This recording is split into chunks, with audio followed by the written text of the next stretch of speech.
कहीं कसर छोड़ दी तो सोनिया जी यहाँ बैठी हैं मेरी छुट्टी करने की। राम राम।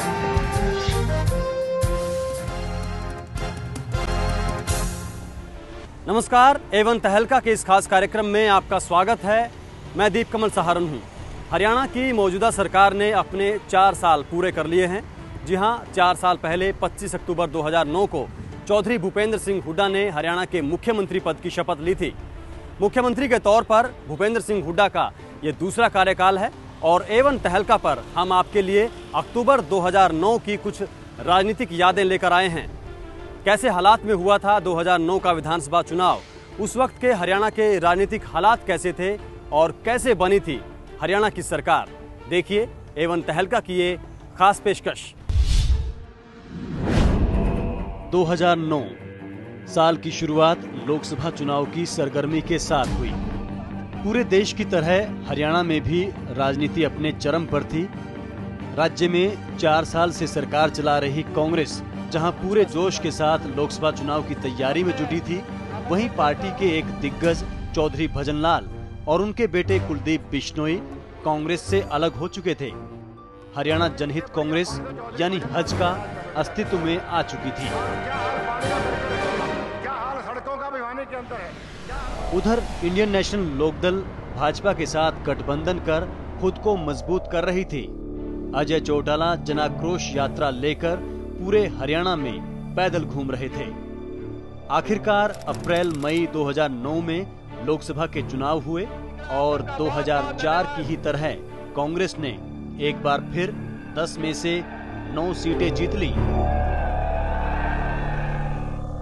हरियाणा के कांग्रेसी पूरे जोश में थे और विपक्ष पूरी तरह पस्त था। ये चर्चा भी जोर पकड़ने लगी, क्या हरियाणा में विधानसभा चुनाव वक्त से पहले हो सकते हैं। मुख्यमंत्री भूपेंद्र सिंह हुड्डा ने एक इंटरव्यू में इसके संकेत भी दिए। उनको लगता था कि वो काफ़ी ज़्यादा अच्छी मेजॉरिटी में दोबारा आ जाएंगे और इसीलिए उन्होंने समय से पहले चुनाव कराए ताकि जो विपक्ष है वो ज़्यादा मजबूत ना हो सके और जो पार्लियामेंट के इलेक्शन में जो फ़ायदा है उसका फ़ायदा वो खुद भी उठा सके। ये मेन कारण था। लोकसभा की सीटों में 9 कांग्रेस ने जीत लिए। कांग्रेस के लिए ये एक बहुत बड़ा गिफ्ट था ये कि मांगने चले थे थोड़ा और मिल गया भरपूर। इसी को ध्यान में रखकर प्रदेश सरकार का हौसला बहुत बढ़ गया। 10 में से 9 सीटें जीतना कांग्रेस में, उसमें लोगों को लगा भी हरियाणा में तो कांग्रेस आज भी पहले से ज़्यादा मजबूत स्थिति में है कि 90% अंक की जिसके आ जाएं वो बहुत बड़ी सफलता मानी जाती है। और हिसार की लोकसभा सीटें केवल वो हारे थे, इसलिए उनको लग रहा था कि इसलिए अब आज की स्थिति में कांग्रेस के पक्ष में माहौल है और विधानसभा के चुनाव पहले करा दिए जाए। इसलिए उन्होंने कैबिनेट में फैसला किया और विधानसभा के चुनाव वो कैबिनेट भंग कर दे और विधानसभा के चुनाव कराने का एडवांस में फैसला किया कि एडवांस करा दिया जाए। तो इनका ख्याल था कि जो लहर है लोकसभा चुनाव की वो चलती रहेगी और इसका जितना जल्दी फायदा उठा लिया जाए उतना ही ठीक है। हुआ नहीं ऐसा। आखिरकार 21 अगस्त 2009 को मुख्यमंत्री भूपेंद्र सिंह हुड्डा ने राज्यपाल को विधानसभा भंग करने की सिफारिश की और अगले ही दिन राज्यपाल ने इसको मंजूरी दे दी। हरियाणा विधानसभा भंग कर दी गई। तय हो गया कि विधानसभा चुनाव वक्त से करीब 6 महीने पहले होने वाले थे। एक तरफ लोकसभा चुनाव में जबरदस्त जीत, ऊपर से बिखरा हुआ विपक्ष। कांग्रेस पूरे जोश में थी, यूं मानो पूरे देश में कांग्रेस की हवा चल रही थी। उधर लोकसभा चुनाव में फेल होने के बाद इनेलो का भाजपा के साथ गठबंधन टूट चुका था। यही नहीं, इनेलो के कई दिग्गज नेता पार्टी छोड़कर कांग्रेस में शामिल हो चुके थे। हज का भी दिशाहीन नजर आ रही थी। कांग्रेस को पूरी उम्मीद थी कि अगर जल्द चुनाव करवा दिए जाएं तो स्पष्ट बहुमत मिल सकता है। विधानसभा भंग हो जाने के बाद चुनाव आयोग ने इलेक्शन की तारीख घोषित कर दी। पूरे हरियाणा में एक ही दिन यानी 13 अक्टूबर को वोट डाले जाने थे। वोटों की गिनती ठीक 9 दिन बाद यानी 22 अक्टूबर को होनी थी। तमाम पार्टियों के दिग्गजों ने प्रचार में रात दिन एक कर दिया। सबके पास देने के लिए वायदे थे, अपने किए हुए कामों के दावे थे। हर विधानसभा सीट, हर गांव, कस्बे, हर शहर में माहौल चुनावी हो गया। मौसम में ठंड बढ़ रही थी और सियासत में गर्मी। इनेलो और भाजपा में भी दूरियां बन चुकी थी, दोनों का गठबंधन टूट चुका था।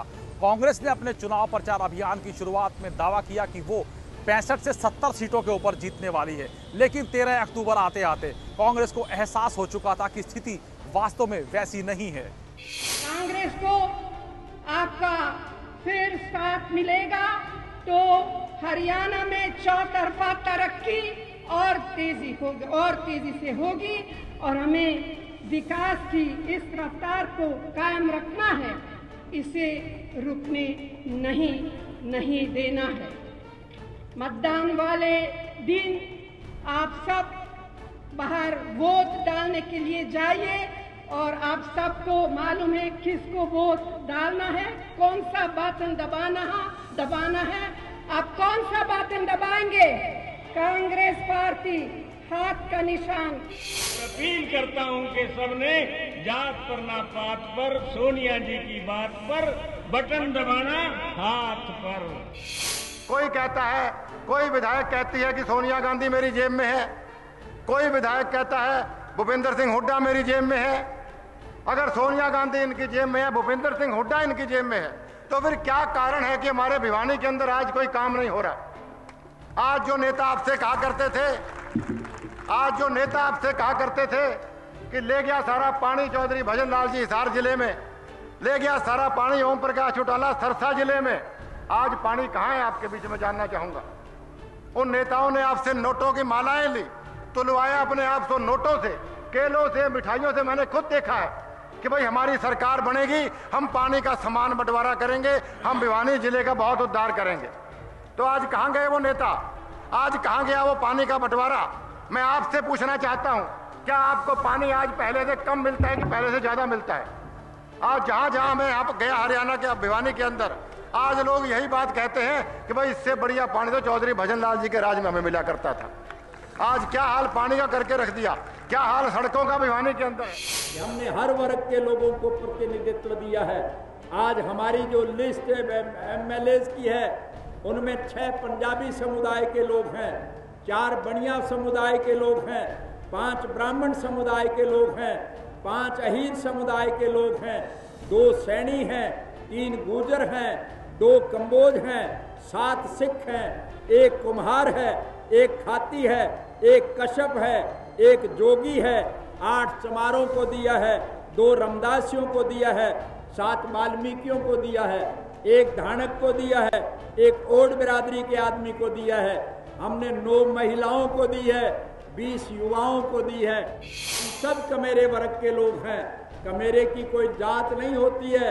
जो हाथ से काम करता है वो कमेरा कहलाता है, और जो एयर कंडीशन कोठियों में बैठ करके कलम और कागज से प्रदेश और देश को लूटने का काम करते हैं, वो लुटेरे कहलाने का काम करते हैं। इसलिए कमेरे वर्ग के लोगों को जुड़ना पड़ेगा।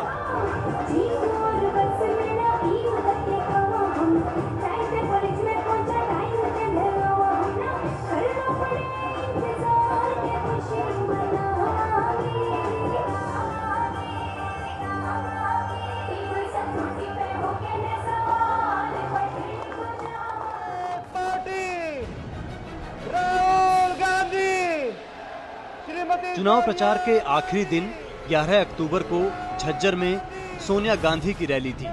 प्रचार खत्म होने में कुछ घंटे बचे थे। मुख्यमंत्री भूपेंद्र सिंह हुड्डा ने अपने इलाके के लोगों से अपील की। मेरा सभी भाइयों से एक ही निवेदन है, भाई हमने कोई भला किया हो तो आप हमारा भला कर देना, बुरा तो किसी का किया नहीं। और कोई भाई किसी से गलती हुई हो तो उसको हमारे को माफ कर देना।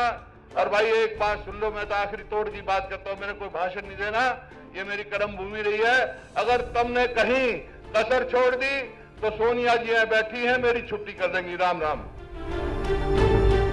आखिरी पलों में की गई ये अपील कोई आम चुनावी भाषण नहीं था। सियासी जानकारों और खुफिया एजेंसियों ने लोगों की नब्ज बेहद अच्छे तरीके से टटोल ली थी।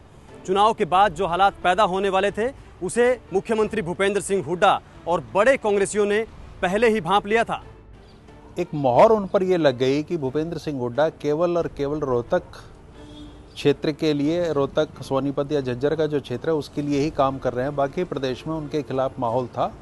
इस चीज़ को सोनिया गांधी जी ने भी अपने सूत्रों से जान लिया था और इसीलिए उनको ये झज्जर में अपील करनी पड़ी थी।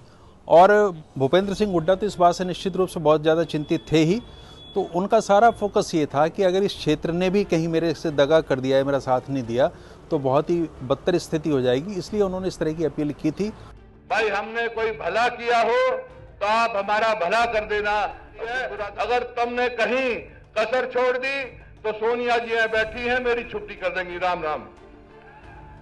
राजनीतिक जानकार ये बताते हैं कि वोट डालने से 1-2 दिन पहले कई हलकों में राजनीतिक समीकरण बदले गए।